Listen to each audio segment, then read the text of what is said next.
Hello and welcome to another video and podcast from fantasyfootballscout.co.uk. Today I'm joined by David to discuss the best captaincy issues and indeed candidates ahead of Gameweek 33. David, welcome. How are you? Yeah, very good, thanks. We've obviously just come out of a very big double game week, 90 points for most people. I got something like 92. My captain delivered. It was Aguero. That was for most people. So it's weird. It's kind of one of those game weeks where even though the score was so high, the green arrows weren't particularly big. So it's kind of a bit.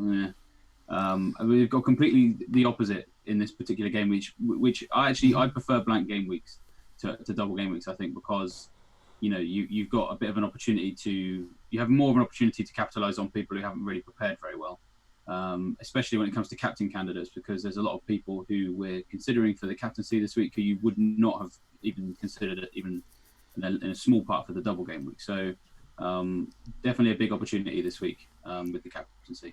Yeah, I mean, looking at the fixtures, obviously reduced fixtures this time. The FA Cup has seen to that. Got some interesting matchups here. Nothing that really leaps out as wow, I really must captain this player, but there are a number of good options still. So let's get started with arguably, I think I haven't seen the captain poll yet on site, but I'm presuming that Mane and Salah are fairly near the top, if not at the top. So they face a trip to Southampton on Friday. What do we think about their chances of a good haul? And also once again, same old question: Salah or Mane, which one? Yeah, I think that's probably been the most asked question all season. I think is Salah or Mane, and I'm pretty sure where I stand. I'm still a Salah over Mane kind of guy, but I can understand why you think about looking at Mane, because he is in considerably better form when you look at how many points he's scored. You're right to say that they're going to be popular. Interestingly enough, currently we've had about 1,500 votes so far. Salah and Mane occupy slots 2 and 3. Ooh, hello. Poll. And we will talk about number one very soon, I'm sure. But either way, they're very popular. They're both around 22% each. Salah's on 23%, Mane on 21. So they're both going to be looked at this week. Yeah, as I said, for me, Salah is the better option. We've been making a head start on the Captain Sensible article, and what we're generally finding is that it's kind of just the same old story. I feel like we've been over the differences between the two players quite a lot this season, and nothing really has changed since the last time we were considering them for the captaincy. Salah, clearly having considerably more goal threat in terms of volume of shots than Mane. Mane clearly the more clinical because he is getting more points, but Salah is just so due a goal. So he's had 17 shots total of players who in the last 4 matches. Of players who've got a fixture this game week. Only Higuain has had more than that in the last 4 with 18. Shots inside the box, he's on 10, so he's joined third there behind Higuain and Calvert-Lewin, who out of nowhere has as a potential differential, not for captaincy, but just to own perhaps. But when it comes to shots on target, no other player who has a fixture this week in the last 4 matches has had more shots on target than Salah, and that's 7. So when you look at that, and you haven't necessarily watched the performances, if someone was to tell you that the player who is in that position hasn't scored for a considerable length of time, you'd be very surprised. And I just feel like it's a matter of time before he scores. And I know we've been saying this again and again, but I would feel really silly if I captained Mane, who, when you consider that he's had 9 shots to Salah's 17 in the last 4, 6 shots in the box to Salah's 10, and 3 shots on target to Salah's 7. I would feel really silly if I captained Mane based on the goals he's scored rather than on what he's doing on the pitch outside of the goals, because generally speaking, that's the tried and tested method when you're trying to pick your captain, I think, is to work out who is having the most shots, on target. So for me, that's the difference maker, and it's even exacerbated when we look at away matches as well. The comparison there is just basically Salah's had 12 goal attempts to Mane's 4 in the last 4 away matches, which is a huge difference. So Salah is just a better option away from home, I think. And goals attempts in the box for Salah last 4 away matches is 7. Mane is 4. Shots on target last 4 away matches for Salah is 7. Shots on target 3 for Mane. So there is not much of a comparison between the two of them in away matches as well. So for me, overwhelmingly, Salah is the better option than Mane. Yeah, even if that might feel like an unpopular call because Salah is disappointing people. I think it's a classic eye test versus underlying stats, and there's obviously I think so, yeah. those types of managers that go with one and favour the other. And yes, Salah's stats, we pointed it out last time they were playing away against Fulham. Salah was just absolutely the one based on the stats, and yet who was it who came away with the points? It was Mane, and he passes that eye test. His shots seem more clinical. He seems to pick the best moments to do it. And Salah, he seems to be taking an extra touch. He seems to be just slightly hesitant in that split second. He's not as lethal as he was, and I think that's reflected in that 17 goal attempts. As you said, that puts him pretty, along with Higuain, right at the top of the goals imminent table. And I think that just shows that just 7 of those on targets. There's 10 off target there. He's slightly kind of lashing at some of those ones rather than hitting them. And as on our live stream at the moment, Sahom Sars pointed out, our captain Salah and Mane will outscore him seems to be the story of my season. And I think that's the decision people have to face. Salah's got the stats, Mane's got the goals. Which one do you go for? Because Salah is very, very, very due to score at some point. It's going to click. We just don't know when it's going to be. I just wanted to add one more thing about Southampton. What is putting me off both of them is that Southampton's upturn in form in general. Over the last 4 matches, Southampton have only conceded 4 goals. City, Arsenal and Everton are the only teams to concede fewer. And Southampton have also kept 2 clean sheets over that time. I think Liverpool will win. But I can't see them putting them to the sword, and it could be a 1-0, something like that. And I think Southampton's form as well against the bigger teams, they have looked impressive, especially when they played Chelsea. I really took note of that. They completely stopped them in their tracks. So it's going to be tough. It's going to be a tough match for Southampton, but I think they could be capable of that, and that's what's putting me off both of them. But as you say, Salah's, he's the underlying stats man, really. Now, I'm going to move on to Chelsea next, and they contain the guy that I'm personally got my captaincy armband on at the moment. I don't know, you can reveal whether he is number 1 in the poll or not, and that's Chelsea and Hazard. Hadn't really been doing much recently, and then he faced Brighton at home and earned a very, very respectable haul for those that backed him. David, what do you think of Hazard's chances of hauling it again against West Ham? And is he number 1 on the captain poll currently? Yeah, I can confirm that Hazard is only just the most popular captain option according to the poll so far within the first sort of few hours. 28% backing for him so far. The numbers have even tweaked whilst we've live on air. Salah's now at 23 and Mane at 21. So it is still very close, which is understandable. I think like we said at the top of this little recording that it's not really clear cut who's like an obvious choice. Like if a double game week 32 was just Aguero or Sterling, and Aguero I think was still a much more obvious choice than Sterling in terms of game time. Of course he got injured, but hey, that's fantasy for you. But as you say, it's not as clear cut because I still have caveats about Hazard. I mean, obviously you're looking at captaining him, so I'm sure that you'll have some reason to tip him. But for me, I think that this one, if you're going to captain Hazard, for me, it would be more about his opponent than, again, underlying statistics. So, I mean, we heard what Salah's been getting up to for goal threat. Hazard's had 7 shots last 4, 5 in the box, 3 on target, which isn't really that many. And, kind of going into double game week 32, we said, he's keeping company with, other players that have 3 shots on target in their last 4 matches. You've got Loftus-Cheek. You've got Wes Morgan. You got Diakabi at Huddersfield.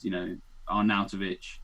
Not really the kind of options that you necessarily want to captain. And then for chances created, because as we've sort of mentioned before, Hazard isn't really involved in set pieces. It's not as high as you'd quite like it.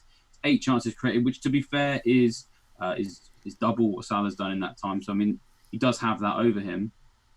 But we don't necessarily know who's going to play up front because there's a suggestion now that maybe Giroud is going to get some more game time.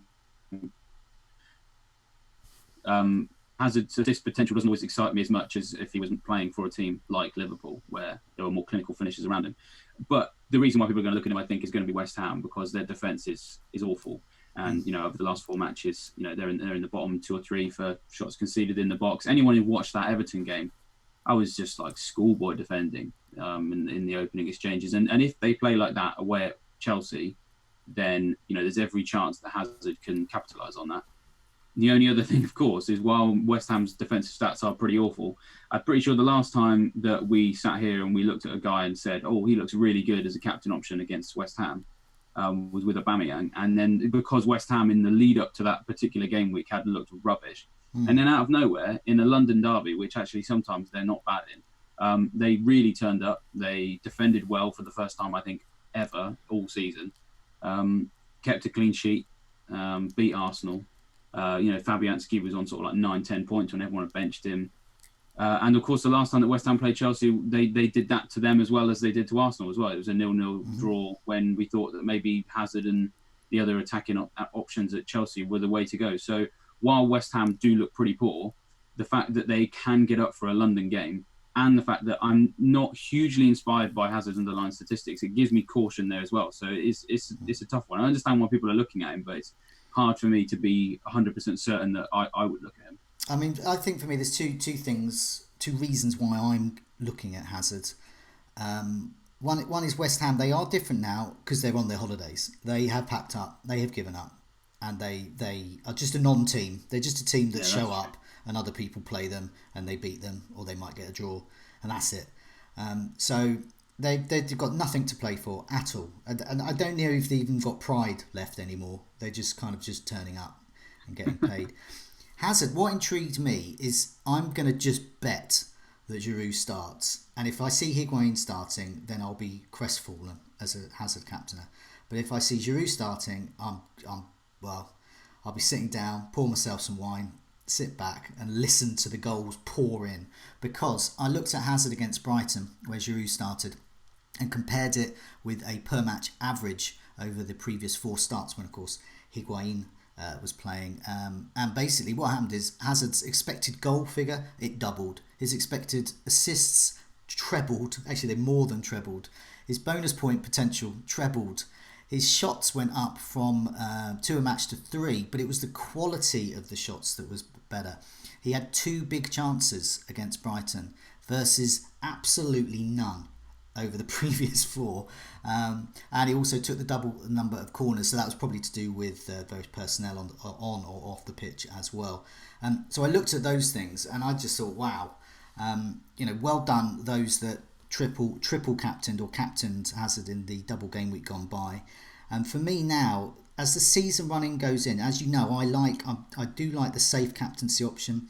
I do like looking at my underlying stats, but as the season gets to this stage, I start looking at other things like the eye test comes a bit more important for me, and other things like what have a team got to play for, and things like this person. And I was just so impressed with Hazard, with Giroud. I think it's to do with the way Giroud plays. He's more kind of back to goal. He's more looking to feed other players. He's more like bloke who gets in the way of people so that others can score. Whereas Higuain is kind of what he is. He's historically a goal scorer. He's a goal poacher, but he's getting on a bit and he's poaching. And right now he's basically Morata 2.0. Yeah, he's not poached. He's scrambled now. So I'm not so interested in him.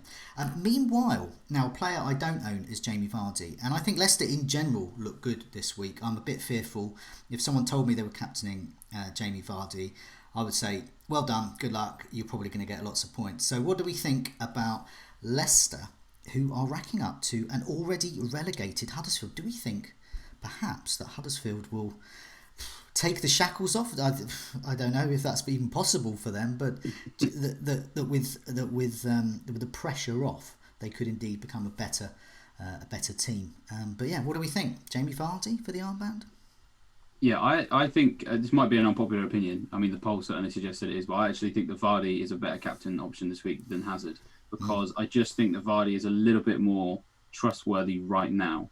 So for me, he's got statistical form, which, as you know, I quite like. They seem to, because even though Leicester kind of don't really have a huge amount to play for in the sense that they've got like an outside chance of Europe, I suppose. maybe that's what they're aiming for. But with the new manager, it's kind of like they still have that bounce, and that's been very evident in their recent wins.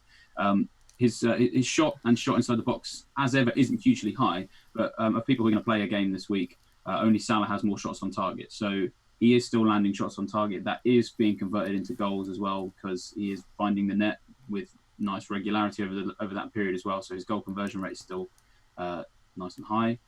And then the fixture itself is Huddersfield, which is nice. The last 4 matches for them, they're in the bottom 4 for the goal attempts conceded in the box, and in the bottom 4 for big chances as well. So for me, I see 2 possibilities. Either they stick to what they've been doing in the sense that they try and play defensive football, or rather defend well, supposedly organised, but clearly it isn't working. If they stick to what they've been doing, it's not going to work, and I think Vardy's going to score. If the shackles come off and they just go at Leicester, then there's more space to exploit for Vardy to just do what he does best, which is exploit space. So for me, I cannot see a possibility where Vardy doesn't get something in this particular game. It just seems kind of made for him, with the fact that he's in form, Huddersfield aren't, and whatever approach they take, it should result in Leicester scoring some goals. And obviously, Yuri Tillmans has looked fantastic for Leicester in the last couple of game weeks. He's someone I'm considering signing this week. Wouldn't necessarily go as far as to say I'd captain him, but he really does add something to this team. He's got fantastic creativity, and I think maybe one of the issues that they had when they had Puel before was that they just couldn't really get the best out of Vardy. Whereas all Vardy really needs is people behind him who can find him when he makes runs into space. And he's got Maddison and Tielemans. That just seems to be getting the best out of him. So Vardy looks fantastic, differential captain candidate. Yeah, I can't get him in myself. I've got it would be too much of a luxury move to remove either Wilson or Ashley Barnes, who I have, and I'm certainly not getting rid of Jimenez, who is going to be pride of place in my Game Week 34 wildcard team, and I've got lots of money tied up with him, so I have no space for Vardy. I'm very worried. You mentioned about his shots. As we know over the years, keen Vardy watchers will know that he doesn't need a lot of shots to score because he's so clinical. And as you said, he's just had those. I was looking actually at the last 4 away matches. So he's had only 6 shots there, but 4 in the box. And from that as well, he's actually scored twice. So that shows he just doesn't need that many as well. I think the interesting thing is there are some people looking at the person who's going to make the goals for him, the creative types. And I think once again we're looking at kind of eye test for the underlying stats. Tillmans, we mentioned before we came on air, Tillmans passes that eye test because in open play he looks like he's trying to find the strikers. And he has shots himself. Last 4, well, he's actually only started 3 away matches for Leicester recently, and he's had 4 shots as well. So he knows where the goal is, and I like that. But then Maddison, looking at his stats, is unbelievable. Last 4 away matches, 13 chances. No one's anywhere near that. 17 corners. They're mostly set pieces. So he's the guy that if there are set pieces, chances are he's going to be assisting with free kicks or corners. But once again, if I saw someone saying they were going to captain Tillmans or Maddison, I mean, it's a punt, but I think it's a very valid one, and I think there's evidence there. As I said, Huddersfield, I don't know, slightly unknown at the moment. We don't know how they're going to react. It could be a chance to play a lot of the youngsters with them, and kind of as they prepare a bit for the championship. That's quite common. We just don't know how that's going to pan out. During the week, I went round a friend of mine's house who is an Arsenal fan, and spent a very nice evening watching Arsenal play Newcastle. And I was really impressed with Lacazette. He looks really sharp. He's like anti-Higuain. He's just everything Higuain isn't. He was daring, confident, exciting to watch, and look great. I'm definitely interested in him. I've once again got no space for him. Arsenal are off to Everton on Sunday. What do we think of his chances? Always a bit of a risk captaining an Arsenal asset, but he looks good. Yeah, I mean, Lacazette does look fantastic. I'm sort of having a look at the local press for them over the last couple of days. The praise for Lacazette has been, overwhelming, and a lot of the talk for Arsenal have been sort of a lot of fans of. I think they've all been saying that Torreira is probably going to be their player of the season, but the local press did an article saying that Lacazette has has as good a chance of any of the other options to pipping him to the prize, which says a lot, bearing in mind some of the players around him, like, for example, Aubameyang has kind of been a more popular FPL asset this year. But no, Lacazette does just look fantastic. And in terms of the one thing that stands out for me over the last 4 matches is big chances that he's had. So no of the players who've got a fixture this particular game week, nobody's been afforded more big chances in their last 4 matches than Lacazette, who, by the way, is actually level with Vardy. So that's just another thing, another feather in Vardy's cap. He's shooting slightly less often than Aubameyang, but not by much. But he's touching the ball more in the penalty area. So as you sort of mentioned there, he's very heavily involved in what's going on.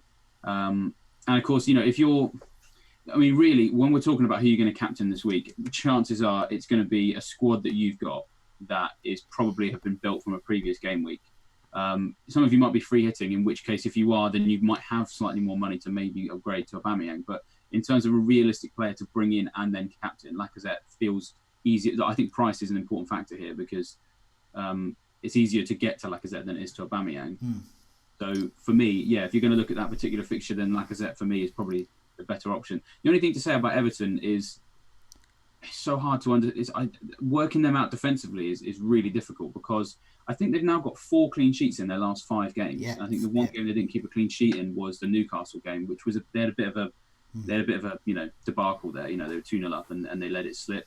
So they definitely have the ability to keep a clean sheet in a big game. Pickford's been making a lot of saves and his save percentage is very high. We've just been looking at an article coming out later today, best goalkeepers and defenders to have it if you're free hitting this week. And Pickford does look quite good statistically. But then, of course, this is the other thing. So while they have the ability to defend well, they also have the ability to completely collapse like they did at Newcastle. Who's going to play in goal this week is a big question because of this story that's kind of going on in the press about Pickford involved in this fight in Sunderland. And that's not to suggest that he will lose his place.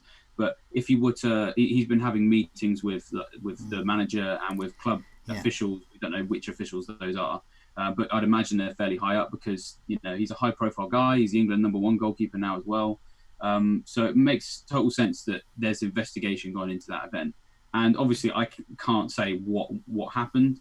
No one really knows. Most of the video footage is pretty rubbish. It's like someone filmed it on a potato. But the point is that there's an off-the-field story that's quite big for that player. So there's the possibility that he won't be there. And I think their alternative is Stekelenburg so really untested option who's not played for a while. So then with there being that uncertainty around the team, maybe that helps Arsenal. Maybe it doesn't. Maybe Pickford's the kind of guy that holds his place and says, you know what, in a week where I've had, negative press and negative things said about me, because I was in a fight or someone like antagonized me in a pub, I'm going to play better than usual. And like I said, his statistics are quite good anyway. He's been making a lot of saves and his save percentage, shots on target face, is quite high. So Lacazette looks great, but the fixture just kind of too many unknowns for me. It is. I mean, you mentioned the clean sheets as well. Yeah, 4 in the last 5, 3 in the last 4, however you want to look at it. They're looking good there.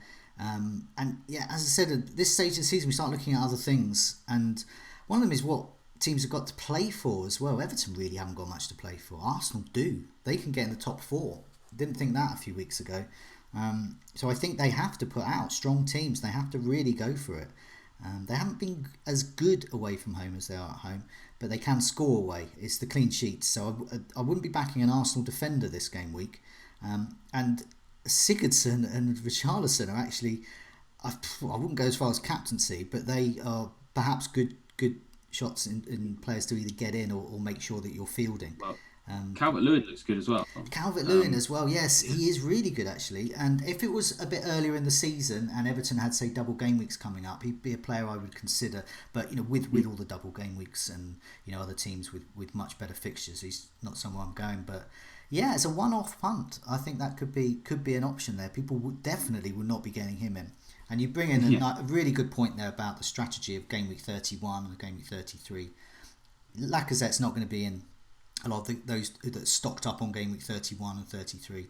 So he's a really good differential amongst those players as well. So yeah, I think for the punty captaincy options, I think Lacazette is a very good one as well. Looking at the other fixtures, was there anyone else that springs out? Newcastle versus Palace looks quite interesting. I must admit, perhaps Zaha or Rondon. That looks like it's got goals in it, that game. Any of those options a good differential for the armband? Yeah, I quite like the look of Rondon. So I mean, when we're sort of comparing players for shots on target last 4 matches, Rondon's joint third. He's had the same number of shots on target as Higuain, Richarlison, Sigurdsson, we obviously mentioned as well, behind only Vardy and Salah. So. And he's been converting his. One thing that people always used to say about Rondon was that he has a lot of shots, but he struggles to convert them. That myth has really been dispelled, I would say, over the last couple of months. 2 goals for him in the last 4 game weeks, I think it is. I would not be surprised at all if Rondon gets some points. He's currently in my team and he's going nowhere. So if I was really looking for a differential captain, then I would quite like the look at him. The other one I just wanted to mention was Callum Wilson, because he's also in this bracket of people who are joint third for shots on target out of blank game with 33 players over the last 4 matches. And he is telling a similar story to Vardy right now. So over 20 players have had more shots than him. Around 9 or 10 have had more shots in the box than him. But he's still, as I said, joint third for shots on target. So he's showing he doesn't really need that many shots to get shots on target. As you say, very clinical. Most of his goals come at the Vitality Stadium.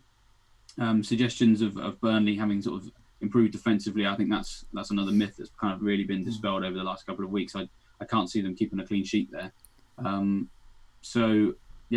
Wilson maybe another one. We've just got a really nice wealth of options in terms of sort of like third strikers, or I suppose at the moment they're everybody's first, second, and third. To be honest, with your budget strikers, your strikers under 7 million, and we shouldn't forget that Rondon and Wilson are definitely good options this week. I think this is a really good week for playing a differential captaincy.